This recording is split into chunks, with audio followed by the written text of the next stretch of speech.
Kevin, you can kick it off. For everyone who hasn't met me, I'm Sasha. I'm head of community here at Hubble. Super, super excited to be here with all of you. Um, yeah, it's going to be an amazing chat. Also, please pop in whether or not you have already hired fractional or whether or not you are like thinking about hiring fractionally. It's always great to see a lay of the land. Maybe you'll put a one in the chat if you are hiring and two if you've already hired fractionally. Kind of also helps give us a little understand too. Okay, amazing. Or a And three then if you're doing fractional I work. was How just about gonna that? say that you beat me to Okay, it. And a sorry. three, and a three. I said that, and I was like, oh wait, I forgot one more. And a three if you are fractional or wanting to get into fractional work. Amazing. So we have a lots of people who are Excellent. already doing fractional. Incredible. We have one person who's thinking about hiring fractionally. Yes. Yes, yes, yes. We have one. Okay. Gorge. Beautiful. I think we can Amazing. get started. Kevin, take it on. Let's do this. First of all, just want to say hello. Welcome to everybody. You know, I think about whether you're being fractional, whether you're a founder, it's like you're choosing to leave the safety of the shore and bet on yourself, right? It's like when you leave the safety of a steady paycheck and start a company, it's lonely, it's challenging, it's difficult. And it was really like for me, like when we founded Hubble, was out of that journey. We wanted to create a space where people could come, share ideas.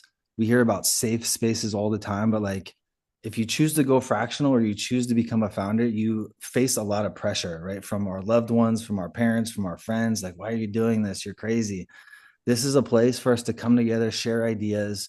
And we really built Hubble with one like thing in mind. We want to see more people go out in their own and win and be successful.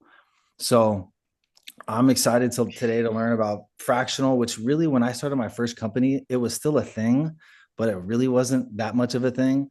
And I think about like being a founder, we really have like three core focuses for any early stage CEO and founder. It's we don't want to run out of money, we want to set the company vision, and we want to hire great people. And I think the first two things are a challenge that we could talk about another day. The third thing is something that I'm still trying to get good at, which is like how do we attract great talent? And I think this whole window of fractional work allows for, when we bring somebody on, you can test the waters for a couple of months. It's easier to do. And if it works and the relationship works, a lot of times these roles, at least within Hubble, I've turned into full-time ones. So yeah, with that, kudos to everybody for showing up today on this Wednesday. You could be anywhere in the world, but you guys all chose to be here. I'm going to introduce the panelists by name, and then they can introduce themselves. We'll start. First, I'll turn it over to Taylor Crane, who's the founder of Fractional Jobs. Sure thing. Just do a quick intro. Yeah, sounds great. Cool. Hi, guys. My name is Taylor. I am the founder of a company called Fractional Jobs. It is, at this point, the largest talent network of fractional executives and fractional talent in the US. We've got about 30,000 folks in the network today. I spend most of my days working with early stage startups and small businesses, helping them hire fractional talent across, 10 plus different function areas from marketing, operations, finance, engineering, sales, HR, et cetera, et cetera. And yeah, excited to be here. So thank you for having me. Thank you for showing up. Thank you for being here too.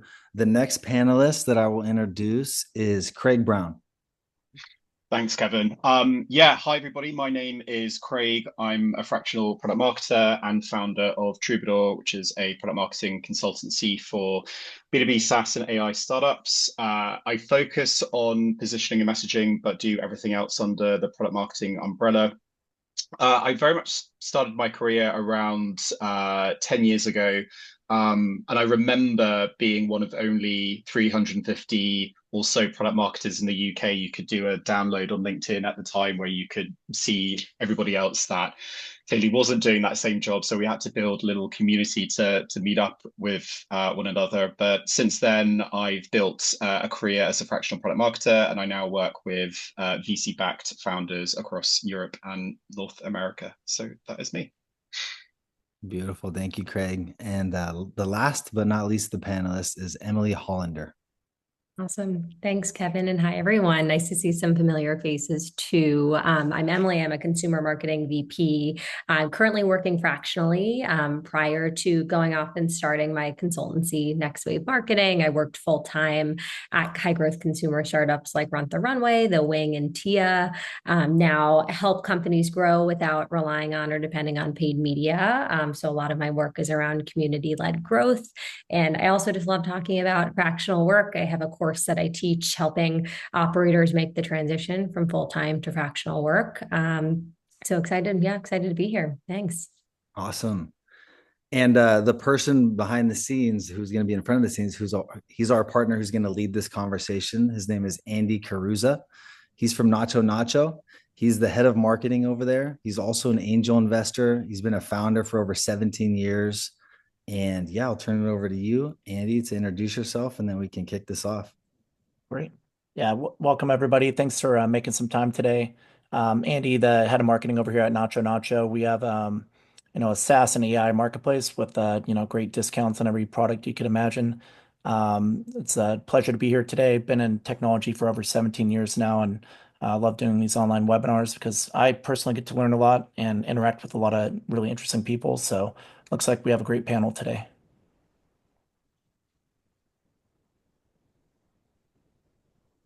Kevin? I think we're ready to start. Okay, let's roll.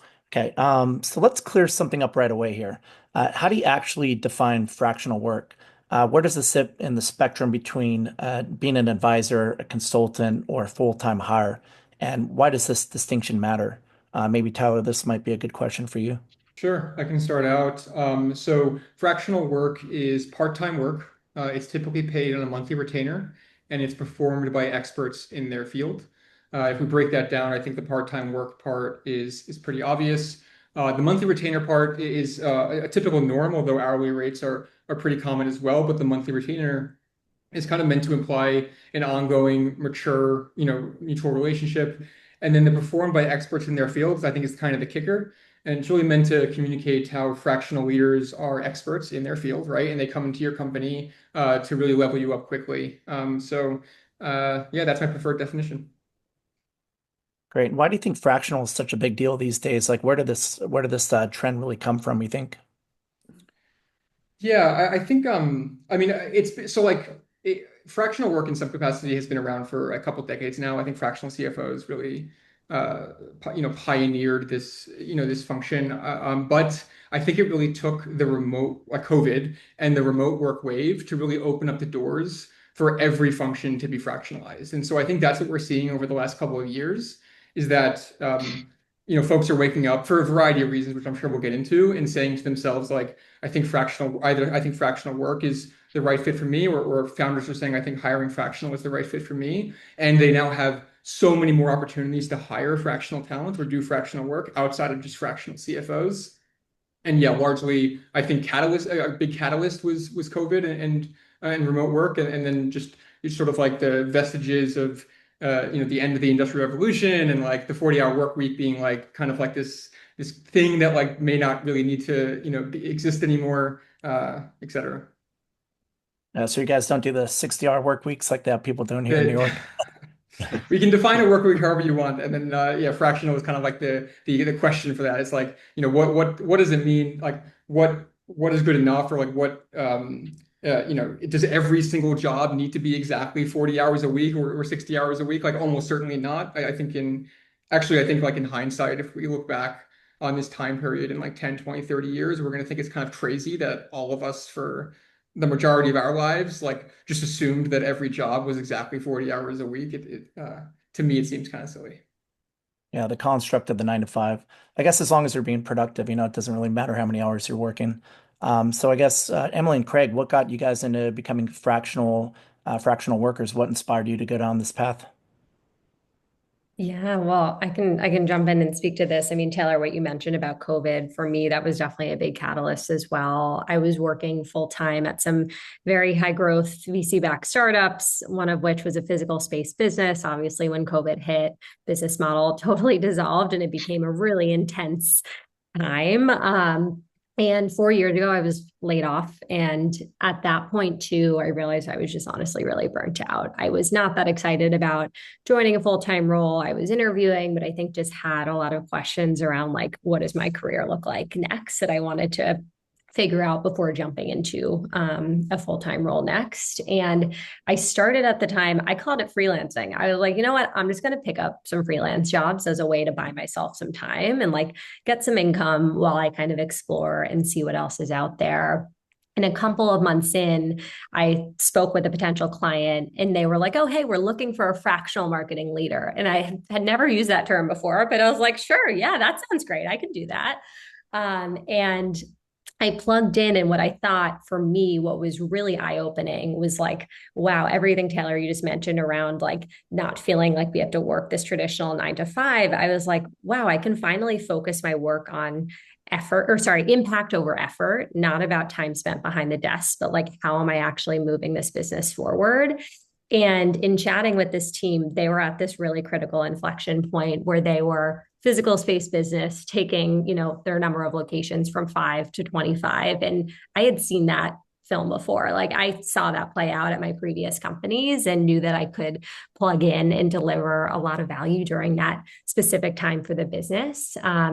And then on top of that, too, we were just chatting as a group. I'm a big surfer. I moved to California. I was like also just wanting to enjoy my life like outside of work. And so working fractionally to me was a great way to balance still remaining ambitious in my career, learning a lot, working with really cool companies, but then also building a work life around my life. That means sometimes stepping out for a surf in the middle of the day if I want. And it's like, you're the CEO, you can do that. And so 4 years in now, I'm totally hooked. I love this way of working. There's definitely some challenges, which I'm sure we'll get into, but that's what first got me going. Craig, what about you? Yeah, there was a lot that you said that really resonated with me. I think it's that interesting balance that you mentioned, kind of on the one hand, you wanted to find a way that worked for you, and that's kind of the same with me. So for example, I tend to work quite a lot of the weekends, and that really works for me. I will work late into the evening, and so I think Thank there's an you. element of having more control over how I work and how I support and deliver value to those startups. But yeah, for me, the journey really started when I was at the third startup that I started working for. And I think by that point, I'd really caught this bug of building something, and I really loved this journey of building. Even before I made the pivot into product marketing, I'd done sales, I'd done customer success, and I was the first person in that role within the startups that I was working for. And so I think I got to the point where I thought, I want to do product marketing, but I want to do it for more startups. And so that's where fractional really made sense. But I think I was also quite passionate about, and I also, by the way, I've seen lots of people in the chat that are product marketers. So big up product marketing. I think many of us will feel just how impactful the work that we do can be to a startup. And so I was really passionate about making it much easier for a startup to get access to that expertise. And kind of going back to what I was saying earlier, when I started out in product marketing, I was one of only a couple of hundred people in the UK doing it within B2B tech. So I literally had to join two other product marketers to create a meetup so that we could sort of have our own group therapy and be like, are we doing this right? There isn't a course. Have we figured this out? How are you messing up? Because I'm messing up.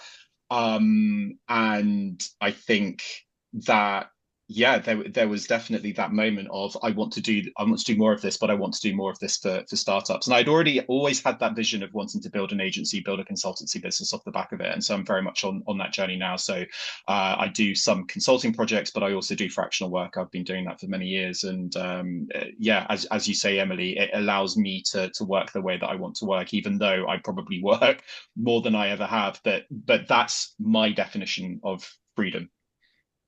Yeah. And how do you guys typically structure a day? I mean, managing multiple clients, it could be, potentially chaotic. How do you manage your hours? Like how you assign time per activity or per client? Can you paint us a picture for what your average week looks like as a fractional? Yeah, I mean, I can take a pass. I will say, one, it's always changing. And I think that's kind of the beauty of it. And I have learned to love the spontaneity and variety that just comes with this way of working. But I will say early on, one of my biggest learnings was that when we say a 40-hour work week, and I look back to when I was full-time working 40, 50, however many hours per week that was, a lot of that time is in meetings, on emails, doing just a lot of admin work. And when I started out as a fractional, I kind of quickly ramped up and I was like, great, I'm going to back into this 40-hour work week. I'm going to have, 2 to 3 clients that can get me to that 40 hours and I'll feel like I'm at capacity. And I was exhausted. And I realized that, okay, those were 40 hours that I need to be on doing strategic work, again, delivering output, like driving value for clients. And so a learning for me is 30 billable hours per week is my max, because I also want to spend time working on other projects. I teach a course. I want to be connecting, doing events like this. And so I think first it's kind of coming up with, okay, what is your ideal schedule and like work week look like? And then how can you kind of back in and build a client portfolio and roster that fits into that? And I think second thing I'll say to that is also like, know what works for you. I personally love the variety, and I'm curious, Craig, to hear kind of what your client mix looks like. I love context switching and plugging into different clients. I love also seeing trends across my like portfolio of companies that I'm working with and being able to apply them across the board. And so I love kind of in some ways the chaos of plugging into different businesses at the same time. That said, I've spoken to other fractional folks who one max 2 clients is it. They want to remain focused and do kind of concentrated work at 1 or 2 clients at a time. So I think know what works best for you, but I like kind of having a mix of 1 to 2 more deeply engaged fractional, retainers, adding maybe a project onto that, as well as advisory work. So I've got kind of a mix of how I plug in with clients at different levels. But Craig, how do you structure that? I really like that answer because I don't have this great clean answer of I use the blah blah blah framework. It doesn't work like that. I totally agree, Emily. I feel like every product marketer will have a different answer for this, and that's sort of the point. It's how it works for you. For me, I will have multiple clients at any one time, and I will have different arrangements with those clients. So right now, I have one fractional engagement where I work 2 days per week with one fast-growing B2B SaaS startup, and then I have projects ongoing with others. And so in terms of how I manage all of those different clients and different types of work, I think yes, it looks different week to week, but I think there are a few principles that guide what I do and when I do it. So for example, right now with this fractional client that I'm working with, we're at quite a crucial point in some positioning work that we're doing. And it requires some very big decisions to be made by some key folks within the leadership team. So I realized that I need to get that alignment. And so I need to make sure that actually I'm front loading a lot of that work this week, because it's going to take them time to give me the answers that I'm looking for by the end of the week, so that I'm unblocked to get to the next stages of what I want to deliver for them. So that means that I have to make sure that I'm jumping on those calls, I'm getting those Slack messages in, and I'm getting those responses within the working hours where I'm likely to have them. In terms of the work that I do myself in the evenings, that's kind of that's flow time. That's something that I can get into in my own capacity. So I make sure that I'm speaking to certain clients on certain tasks at the right time, knowing what I need to get them to tell me by certain points. And so in many respects, every week does look different, but I'm still guided by knowing what is important.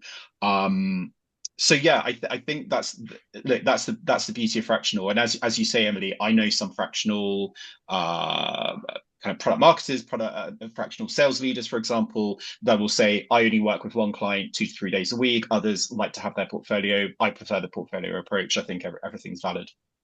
Yep. Yeah. And what do you? Oh, go ahead. Sorry. Oh, I was just going to add, Andy, one of my favorite things to do also, and if people like having this data, is just to track your time, even if you're not sharing it with clients.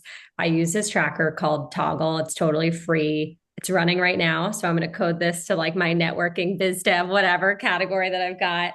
But I think I quickly realized that like it's hard to know how much and how long things take. And so being Yeah. able to track and so that way at the end of the week, you can kind of look back and it's like, okay, why am I so tired? Oh, I worked like 50 hours and like this is where I was spending my time. Or, oh, this one client engagement, I thought it would be a lighter kind of touch, lower, lower in terms of time commitment, but it's actually eating up a higher percentage of my time. I think being able to have some of that insight and then matching it back to, okay, how are you also like, how are you feeling? How are things going with clients is really helpful. So yeah, love a nice time tracker. Getting that some of that data toggles a good one.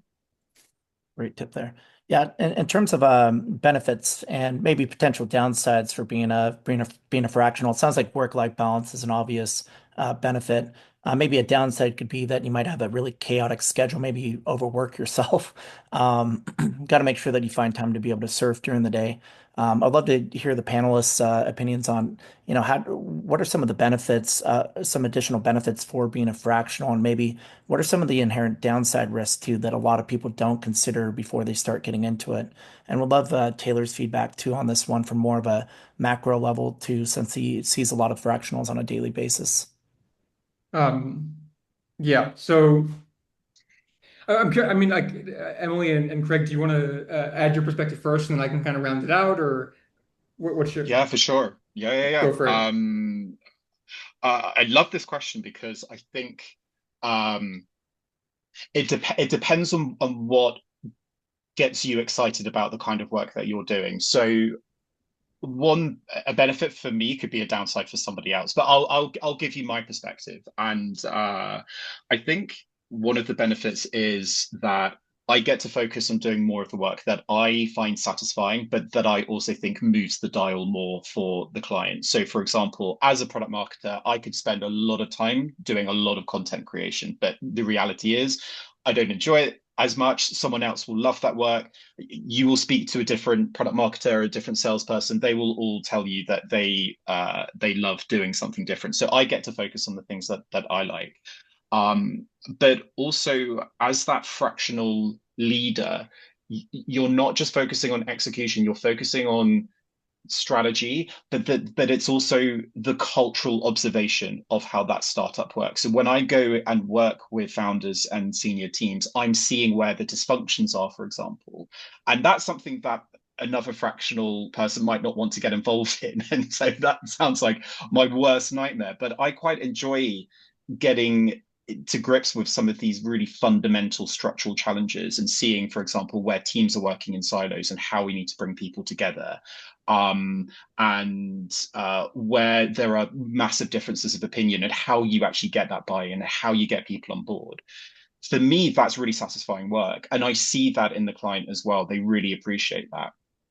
But that's also potentially a downside, again, depending on what you're looking for. You can end up being brought into something that you feel will cross a boundary. And so there isn't always that obvious containment of, I'm here to do these 3 deliverables and I'm done. The type of work that I do is I'm often brought in to do something and I'll say, well, look, I might identify some bigger, more fundamental structural challenges, and actually we need to get to work on that sooner. So I think it depends on your comfort level, what you're looking to do. But for me, I think in summary, yeah, it's the joy of being able to do really satisfying work and feel like actually I've moved the dial here. Yeah.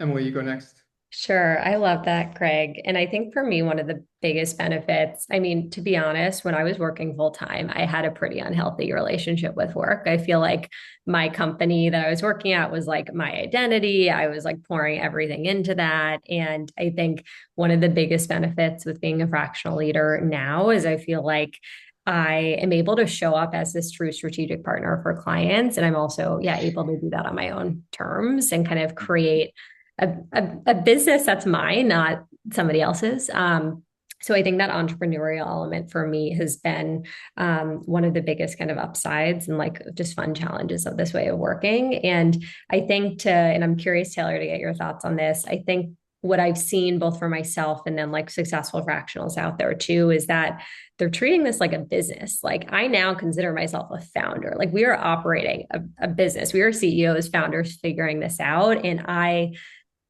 genuinely love that. But some people like that might not be for them. And that's totally okay. I think fractional work can be a great bridge too if you're in between roles and trying to figure out what you want to do next. But if you really want to see success, I think treating your business like your best client, really having that CEO mindset throughout everything is really that differentiator.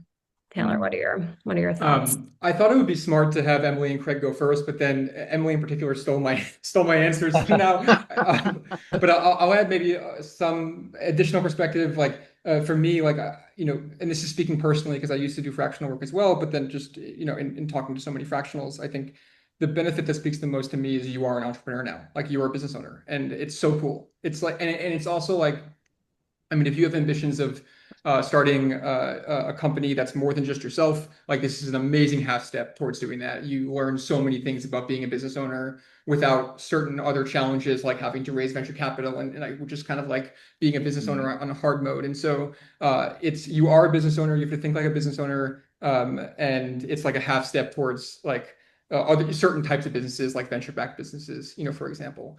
I think one big downside, maybe the biggest, is the feast and famine cycle. And so you like when you're because you're a business owner, right? You eat what you kill, and that's amazing when you. Sorry, I don't want to take this analogy to past where it should go, but like you eat what you kill, and so it's great when you have clients coming in and but then like the panic sets in the moment you feel like, oh my God, next month. Like, I mean, I remember, I mean, this is the case with all kinds of business ownership, but like when I was doing fractional work, like I could like in, the first week of May, I could be like, oh my God, how am I going to sustain all this work? Like it's coming at me more than I can handle. Emily, you and I were just talking about this, to an extent.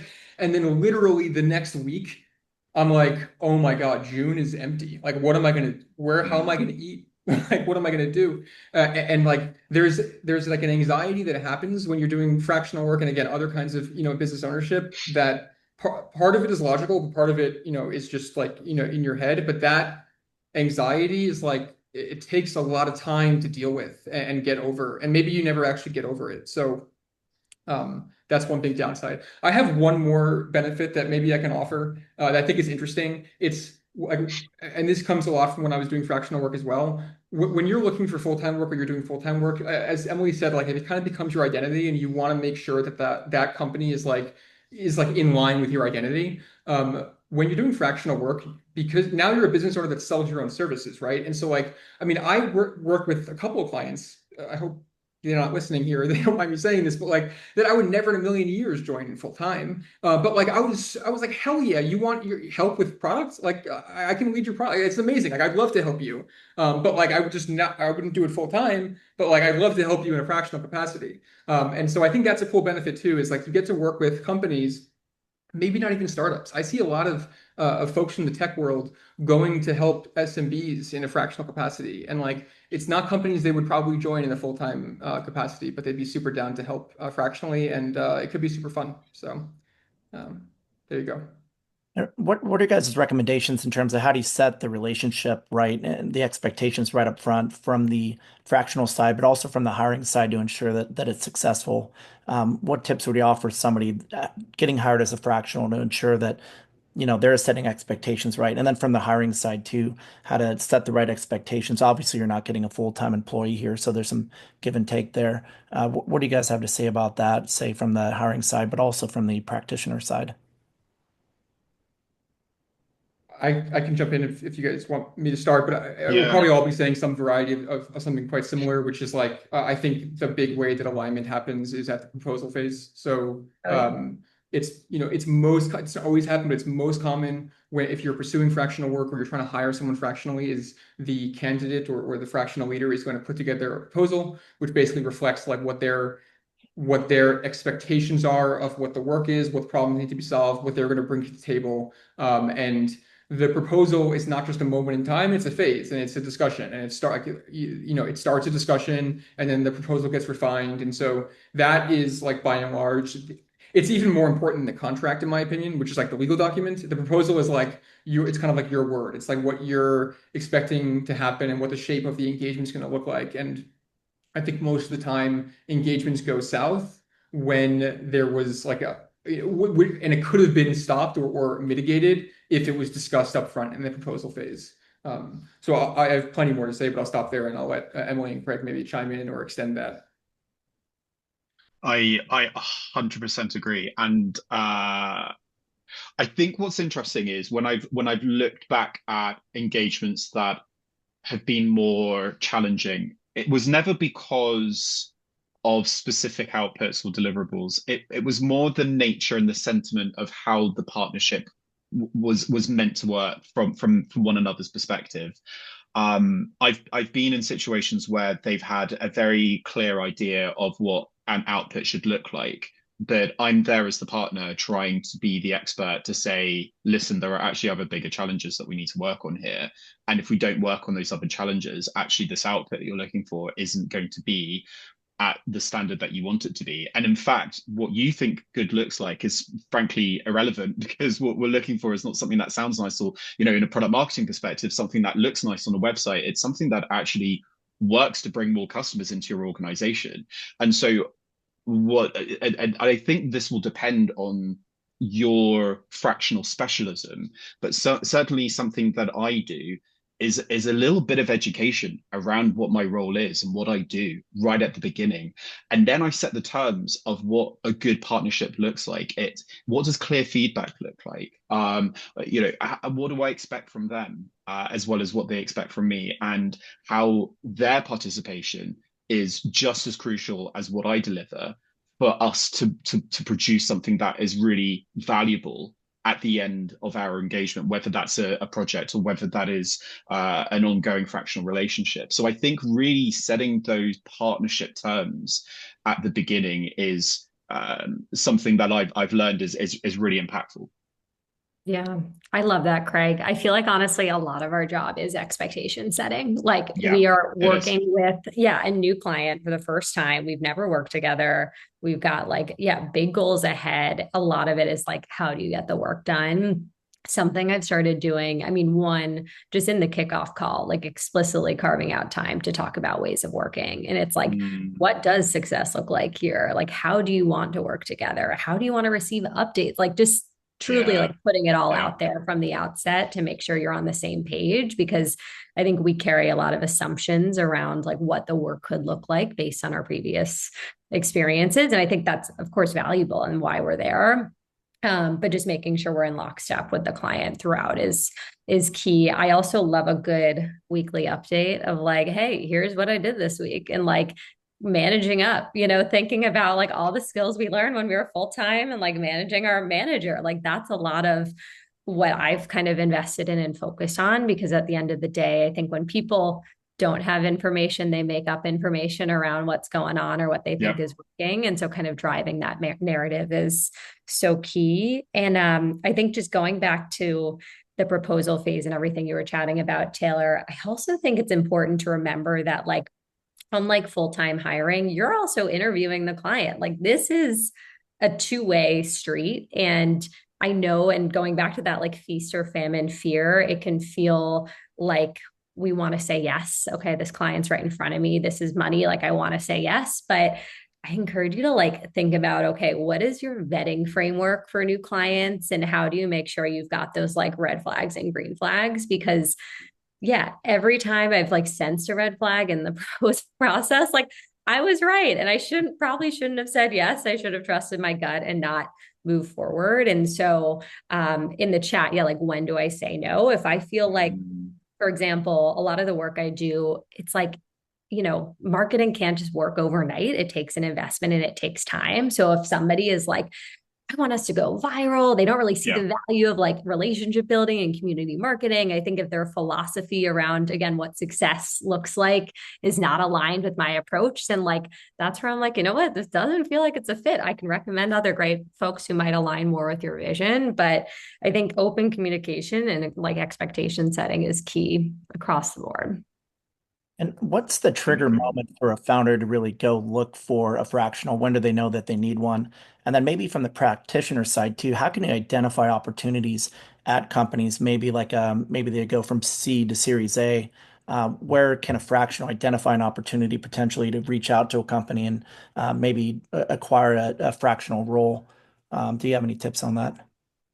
Yeah, sure. Maybe I can jump in on this one first. Like there are basically two, mostly for the most part, there are two reasons why a company or founder would want to pursue a fractional hire. Number one is if they don't have the need for a full-time hire, and number two is if they don't have a budget for a full-time hire. So like, for starters, obviously you need to have a problem to solve, right? A problem or an opportunity that you want to explore, right? And then when looking at and scoping out that problem in your head, you go fractional if that, you're just like, okay, like this doesn't need to be a full-time hire, or like this, I would love to have a full-time CMO, but like I just can't afford it. And so I'm going to go for the fractional CMO route. I think like, yeah, it's kind of like the founders basically saying to themselves, like, I have a huge problem. I don't know how to solve it myself. Nobody at my company knows how to solve it, adequately. I need an expert that can come in and just get it done correctly. And for one reason or another, this is not a full-time hire. Therefore, it's a fractional hire. It's kind of simple. Hopefully that makes it simple. Yeah, and Emily? I think something I'd add, sorry, Andy, is just like the value in a fresh perspective. And I think a lot of Mhm. times when you're so in the weeds in your work in your business, it's hard to, yeah, understand like what is the root cause of like the challenges that we're experiencing and what's going on. And so I think it definitely aligns, Taylor, with those use cases, but it's also like just the value in having an expert who's kind of seen this before be able to take a peek under the hood and like see what's going on and make recommendations. I've seen that to be a really valuable, and I think everyone here too has a lot of expertise to and fresh perspective to bring to different clients, and so thinking of it through that lens can be helpful too. Yeah. I talked to Craig, I'll let you go in just 1 second, but I just Yeah, go want to for it, go for piggyback it. on that. Like I talked to a company just today, an SMB, in like the solar space, and they came to me and basically said, I'm looking for a COO type. This could actually be a full-time COO. I'm super down for that. Or fractional. I really don't care. I just want someone to come in with a fresh perspective that can like bring new life into the business. It's been around for 25 years. We've been doing the same thing over and over again. I, as in the business owner, am frankly exhausted and like am just looking for some. And I see the same problems over and over again, and I try and solve them in the same ways. And like it only goes so far. And I just want like someone to come in like, with like can pattern match and like bring fresh perspective and like level us up quickly. And Taylor, if you can find me someone who can do that on 20 hours a week or 10 hours a week, more power to you. Also open to someone full time as well. Like so Emily, just I wanted to echo your point as well. Yeah, I think that's really interesting, Taylor. Actually, kind of sort of covers some of the other thoughts that I had around I think the benefits of fractional from a startup founder perspective, because I think actually as fractionals, it's important for us to understand those benefits to a startup because we're sort of pitching ourselves. Again, going back to that point, we are founders, we are a business, and I think it's important that we can communicate our value proposition as a fractional to that business. But I think this also goes back to the difference between fractional versus full time. With a full time role, you have a very defined job description. You have scoped out exactly where this is going to fit within the business. I think one of the differences, or well, many of the differences with fractional is that you're able to hire someone a lot quicker. You're not going through a traditional hiring process, and so part of that value for a startup or a company that is bringing in fractional talent is that they can get going with that fractional talent a lot sooner. And so it does mean that, and this is a position I often find myself in, is that they will have maybe more of a high level idea as to what you're doing in the business, but they haven't figured it all out. And so actually it's quite a two-way process, even after you've started. So yes, there's a lot of that kind of context setting, foundation setting at the beginning, but during the course of that engagement as a fractional leader, you are sort of saying to them, by the way, I think you also need help with this, and I can help you do that. And you want to work with an organization that is open to that. So I think that's also something to ensure that you scope out that they have prescribed you as the expert and they are open to your ideas. Mm-hmm. Yeah. Yep. I guess what's one thing that most founders get wrong about fractional hiring? And what are some misplaced expectations that fractionals have going into it? Hmm. Okay, so super common misconception, one at least super common misconception that I hear is that fractional hiring is for hiring executives only.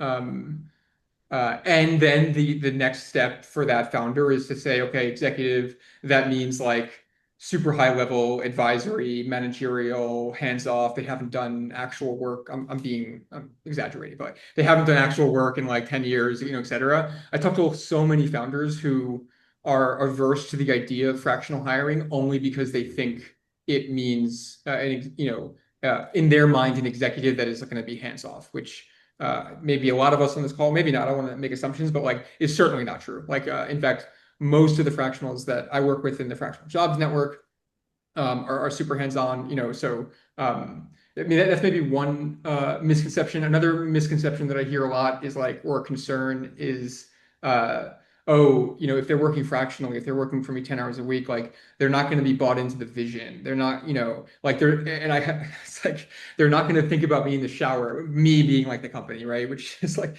it's just a funny thing to say, but I swear, I hear it, and like I just think it couldn't be further from the truth. And like um, I think like and what I say to founders that express that concern is that when for people that do fractional work, it is kind of self-selecting for folks that are trying to push themselves, further in their career. And also the folks that do fractional work successfully are the ones that rise to the top within the fractional world, as well. And so these really are folks that are really pushing the envelope, and therefore they're kind of like the hard workers of the bunch. Like yeah,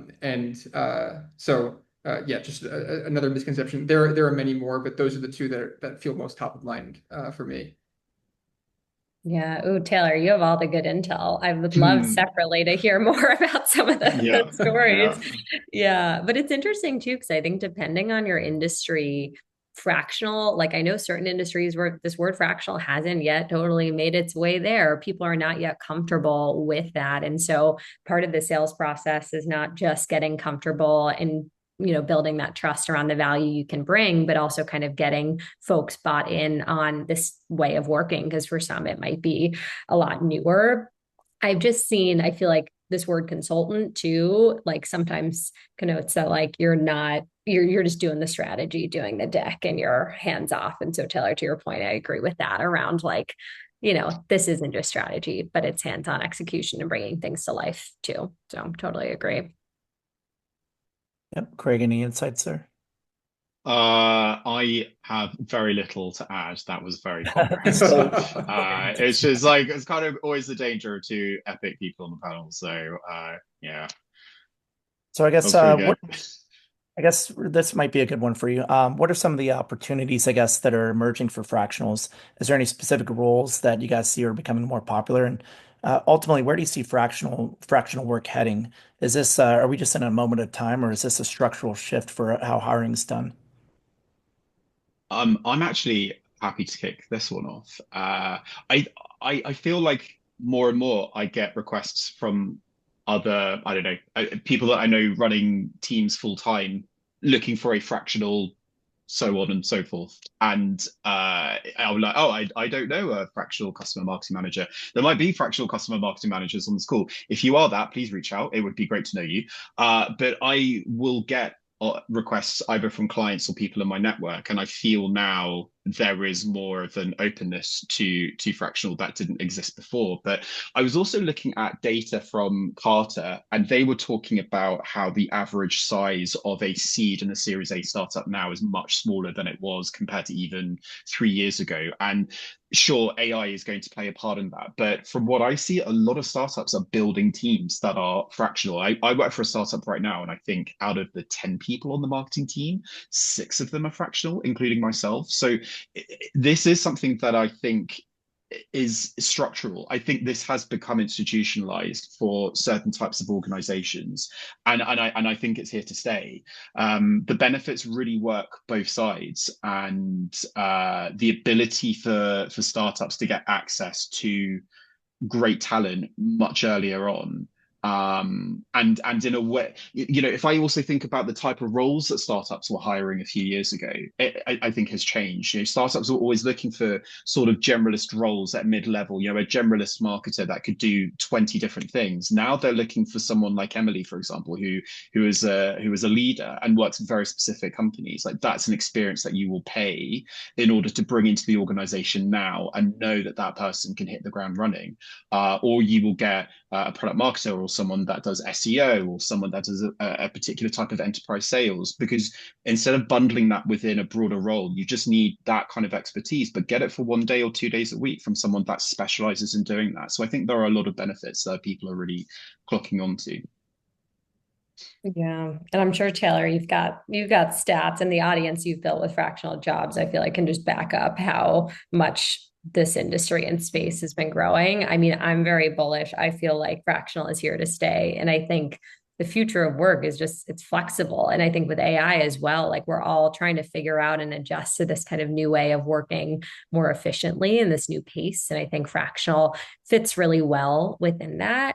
I think on the perspective of the fractional leader, something that I'd suggest we all kind of think about is like, I think now more than ever, it's critical that we all know how to monetize our expertise in some way. It could be through fractional work, it could be through something else. But I think we just see with full-time work and layoffs, and like we read about that in the news every week, like a full-time job in 9 to 5 isn't as safe or stable as it used to be. And so knowing how to monetize your skills, and I think fractional work is a great natural way to get started and do that, is I think a way to just look out for yourself in today's like job market and world more generally too. So it's a trend that I think is, yeah, it's here to stay. But Taylor, curious to get your thoughts.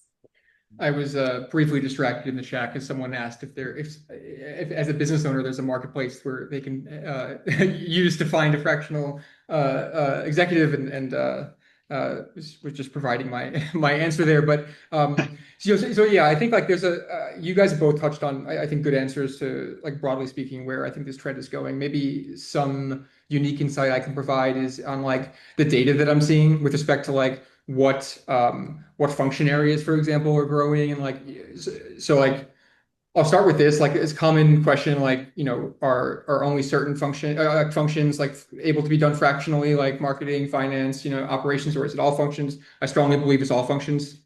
There's a lot of reasons why, but I also see just like such a wide range. We as in fractional jobs works on super wide range of function areas, even like fractional general counsels and chief information security officers. In terms of popularity, the most popular roles that are in demand. This is different from the supply side. So this is not the same as like how many fractional XYZs are there, but this is of the demand of the companies that are hiring. The most popular are fractional marketing leadership, fractional finance leadership, and then fractional engineering leadership, particularly for the tech startup crowd.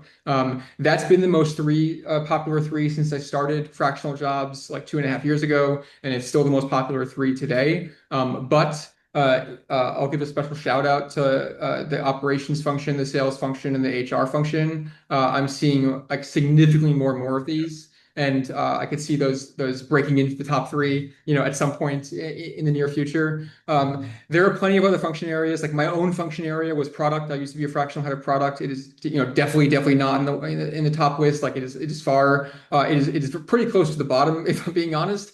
And the reason I say that though is because I did fractional work very successfully for a year, and I worked with about 6 clients over the course of the year. And so even though I'm saying that it's quote unquote on the bottom in terms of popularity, absolutely does not mean there is not any work out there for you. All it really means is that it's just going to take, and this is really the case for all fractional roles, it's going to take you finding the work as opposed to the work finding you.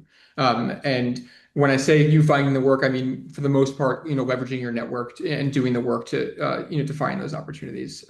So I'll stop there. I can go on and on, but Great hopefully insights. that data is helpful. Yeah. Super interesting. Yeah, I feel like we could definitely do a 2-hour webinar here. There's a lot of good tips coming out of this. I had to skip over a few questions too, actually, because you guys are giving such really good comprehensive answers. Maybe perhaps now we could pass it over to Kevin and or open it up for Q&As. I see a lot of great questions here in the chat thread. I think it'd be awesome if we do some Q&As. I was just thinking, like, founders, I was just thinking about like myself, right? I was like, good founders, not that I'm a good founder, but just good founders in general, they're always looking, no matter what they say, no matter if they say they're hiring or they're not, if they meet good talent, they'll always find a role for them, no matter what, even if it's not something that they thought about ahead of time. And like somebody who's actually on this call, her name's Taylor Barnes. She joined fractionally early on at Hubble, and her role was copywriting on our company LinkedIn page. So this was the role, right? One thing, when somebody joins fractionally, like Craig was saying, it's an easier okay. It happens faster, right? We get the engagement happens. That's awesome. We love speed. Over the last probably year, I've gotten to know Taylor and I've gotten to know her skills and really what she brings to the table. It's so much more than just that role, right? And it opened up. We had a conversation literally right before this that I'm not going to get in detail about like what it could look like with Taylor joining Hubble full time and making more of an impact in our business. And that's the way that it started. And so what I would just say is there's so many founders out there, they are doing their best. There's so many gaps, even in seed stage companies, with what they're doing, they need help. Once you can insert yourself with that one skill and prove like your value and what you bring to the table. And I think the one most important thing is that you truly care. Like you really, truly care. Once you can kind of prove those things, you're going to have tons of opportunities, whether you want to take them or not. If you want to stay like Emily and just be able to live fractionally and surf on the side, that's awesome. But I think like some of these full-time roles, when you work with these clients, they're going to happen. I think it would be a great time. We have 6 minutes left. If we did some Q&A, I think that would be awesome. Maybe Kat, do you want to select a couple questions in the chat? And for the last 6 minutes, we can run through those. Yeah, absolutely. And this is going to be hard because there's so many good ones. And I know you guys answered a few of them. I like Aaron's question. So, how do you decide what you do well enough to believe someone will pay you for it? I don't mean that condescendingly. I truly want to know what is good enough. Imposter syndrome is a tall mountain to climb. So I see Taylor shaking his head. Go for it. Oh, I honestly don't know if I mean I'm just agreeing with the fact that imposter syndrome is a real thing. I just like the question itself resonates with me. Yeah. More I don't actually know that I have like a silver bullet answer. Emily and Craig, feel free to chime in if you do. Otherwise, I'll just keep thinking about what the right answer is. Oh, yeah. I know. I wish there was a secret answer. I mean, one, this resonates with me as well. 4 years in, I still have imposter syndrome. And I just got an email and an introduction to a potential client, and it's a much bigger company than I typically work with. And even then, I feel these questions and like fears coming up of like, who am I to come on board and help them? Like, what do I know? I'm a child. But I will say, a wake up call. Well, one, I would say it's a muscle. A lot of this type of work and getting out there and talking to potential clients, it takes practice, and like you're never gonna fully kind of like master it. So know that it takes time. I think for me, a big wake up call when it was, a couple of years ago, I was on a sales call with a founder. He was like a 3-time founder, was building this really big company, had a really impressive track record. I was very intimidated. And I remember on the call quickly realizing that, oh, like he actually has no idea what he's doing. Like he's figuring this out, but he's looking to me for advice. And I was like, whoa, okay. That kind of like was that mindset shift that I needed to be and realize that, okay, I have, again, that fresh perspective and value to bring, even though I might be much younger or might not have as much career experience. That perspective, again, is still really valuable. And I think putting in the reps, and as you go, raising your prices too, as you kind of get that confidence and start building up your portfolio of clients and logos that you can speak to. But if you haven't already, like reflect back on your career experience. I love like pulling out some of those greatest hits, or if you were to like call up an old colleague, what would they like remember about your work together, or how would they describe what it's like to work with you or work with you. I think doing some of those exercises to really just remember that, yeah, I'm sure you've got a lot to bring to the table. And it just maybe takes a bit of reflecting and getting some feedback from people who you've worked with previously to help shape that. Craig, any tips? I mean, that was gold. And yeah, imposter syndrome is also something I feel, and I've been doing this. Well, I've been fractional since 2021, so still feeling it. I think you what I would say is the imposter syndrome is something that I'm reframing in my mind as a positive sign of growth.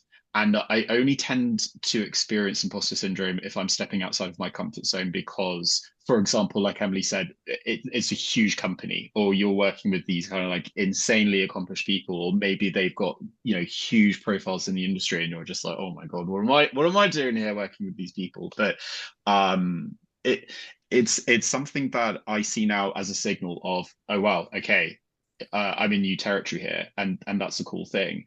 And I think the more you do it, the more you acquire data points. Look how much I've been successful. Look how much I've helped clients. Look how much I've had to have a difficult conversation to say, actually, I think you should go in a different direction, and proved them right. These are things to store in that library, refer back to it and go, you know what, actually, I've done a lot of stuff that a previous version of me a few years ago wouldn't have been capable of. That's to prove the growth that has happened. So imposter syndrome is something that will be there. It's also something that will push you to do some of your best work, but know that occasionally you have to say to that voice, yeah, I'm good, or actually, yeah, thank you very much. Yeah, that's great. We have a lot of questions on the chat that are specifically around fractional work, and I'm assuming that it's industry based and a bit more personal. I'm going to pop in Craig's link in the chat if you guys want to dive in a little bit deeper on your specific setup, work hours, what industry you're in. He will definitely be able to help you on a more tailored call. I wanted to just thank everybody on the panel for joining us today. We actually were right on the hour. And again, if you guys have any questions, please feel free to connect with all the panelists. Emily, Craig, Taylor, Andy, thank you so much for putting this together alongside us here at Hubble. Any last words for all of our folks on here? I would say maybe we could probably put together some of the questions that you guys are asking into a sheet, and then we could send a follow-up email to everybody that tuned in today. So Hubble will probably drive those efforts. We'll spread the questions amongst all the panelists to make sure that you guys get all those good high quality answers. But make sure you tune in and you're subscribed to Hubble actually too, so you could get these updates, and we'll get those questions answered for you. Yeah, thank you guys so much. We'll be sending out a follow-up email within 24 hours. For anybody still on the call, I'd love to take a screenshot of all of us. So let's do it. Smile for the camera.